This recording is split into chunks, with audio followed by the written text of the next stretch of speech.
All right, so now we have the exciting conclusion to 10.4, example 4. This is what we worked on last week in class. Remember, the question was, the American Diabetes Association estimates that 8.3% of people in the United States have diabetes.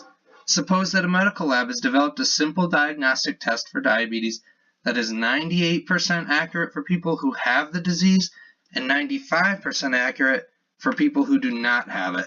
That means this test is better at picking up the disease. It's more likely to tell you you have it than if you don't have it, it's less likely to give the correct diagnosis. The question is, the medical team gives the test to a randomly selected person. What is the probability that the diagnosis is correct? All right, remember we set this up in class, right? We set up this sort of a tree of what could happen, right? Now let's just run through it really quick. First thing we started with was population of the US, right? And remember we said there was an 8.3% chance of event A happening. Event A happening is that you have diabetes. And now event A complement, remember the complement is just everything that wasn't in A, right? Well, that would be 91.7%. That's just 1 minus this value. That gives us the complement. And A complement was not having diabetes. Now these two events, this is really important, these two events are mutually exclusive. They're disjoint, right? There's no overlap here. You can't be anywhere in the middle. You either have it or you do not have it. No in between. Mutually exclusive events. Now suppose you have the disease. There was a 98% chance of event B occurring. We defined event B as getting a correct result. So if I have the disease, event B would be being diagnosed for having diabetes. And then the complement of event B, well, that would be an incorrect result. That's just everything else. So to find this value, again, we did 1 minus 0.98, gave us the complement. Same thing down here. Event A complement says I don't have the disease. I take this test. There's a 95% chance that the test is correct and says, yes, you do not have the disease. There's a 0.05 probability that you get B complement saying, no, you do have the disease when in fact you don't, right? All right, so just a quick run through on that. The question was, what is the probability that the diagnosis is correct? Well, the diagnosis is correct when event B happens, right? And it can be either one of these event B's because both result in a correct diagnosis. So what we're interested in, let's see if I can make some room, is the probability of event B. So the probability of event B, well, what would have to happen?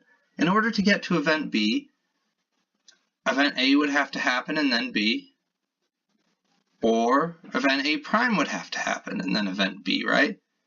Well, since A and A prime are disjoint, they're mutually exclusive, we can just add up the two probabilities, right? And only because they're disjoint. We can add up the probability of event A occurring and then event B, and then the probability of A prime occurring and then event B. So what would that look like? Okay, well that would just be, let's do this first one. That would be the probability of A and B. That's event A occurring and then B. And then because they're disjoint, we can say the probability of A prime occurring and event B. Because they're disjoint, we can just add them. Okay. So, well, what does that mean? In order to event A and B to occur, B is conditional on A. This event B is conditional on A, right? So for conditional probability, we had to say it was the probability of A multiplied by the probability of B given A has occurred. You guys remember that? That's just probability of A and B.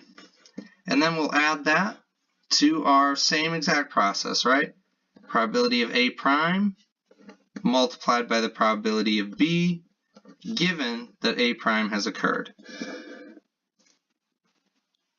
All right, Once we've got this far, we're in really good shape because now we just have to fill in our missing values, okay? The probability of A, that's the probability of event A.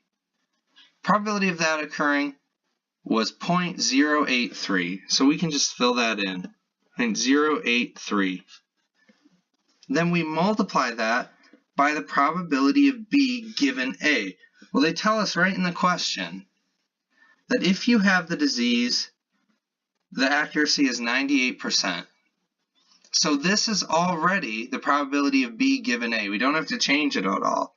It's just 0.98. I'll write those in so it's crystal clear. We add our plus sign, and probability of A complement. Same logic, right? The probability of A complement occurring was 0.917. And then the probability of B given A complement, well, they told us that if we don't have diabetes, the test was 95% accurate, 0.95. So we just multiply it by 0.95.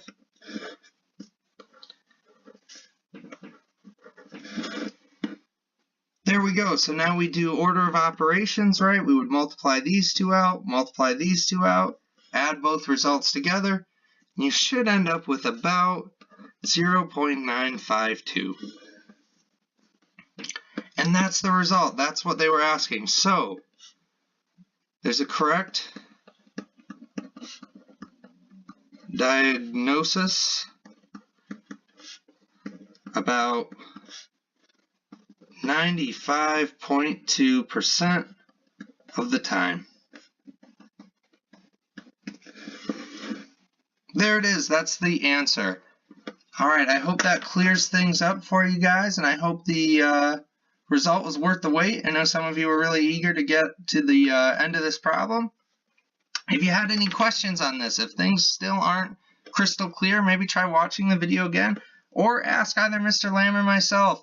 We are more than happy to help you on this, and I promise you're going to see something similar to this on the test, so be sure you feel comfortable with this problem. All right, I hope that helps, and I hope you had a great weekend. I will see you all very soon.